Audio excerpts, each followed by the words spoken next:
Мен 19-дагы кызга үйлөнүп алып, анан мени мурда карабай кеткен, сүрөшүп жүргөн, бирок карабай кеткен кыздар өчтүңөрбү я? Мисалы, Токтогулдук Айнагүл 87 жылкы, Акталалык Жамиля 87 жылкы, Ысык Аталык Жээктик Зарема 84 жылкы. Аз көрүп алып, көчүңөр күйүп өлүп атасыңар да.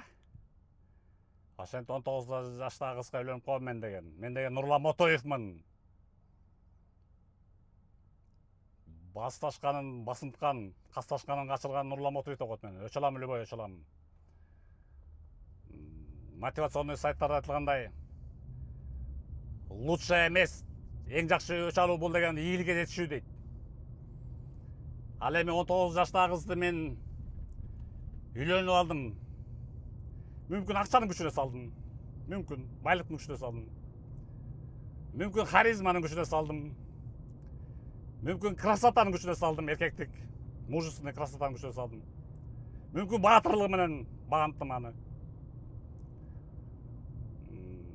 Мүмкүн толтура да себептери, толтура да. Так что ошол мотивационный сайттарда айтылган успехке жет дейт, любой кишиден өч аласың дейт. Өч алып бирөөнү өлтүрүп, анан сабап тепкилеп, анан дебей эле кой дейт, жаман сөз сүйлөп. Достигни успеха дейт. Ты всем отомстишь дейт. Мен азыр эсиме келген, эң обида кылып кеткен үчөөнүңөрдү эстедим, мурунку кыздарымдан. Мен эле уктум силердин, бааңар асылып кетиптир. Жүрөсүңөр шалпайып. Мен жакшы эркек экенин билесиңер да баарыңар деле. Ал эми бул кыздар эле жашап жүрүп, ажырашкан аялдар это не счет аялдар. Алар менден кеткен эмес. Мен аларды кетиргем.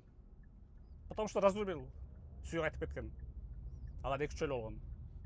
Они не в счет. Так что ушунака.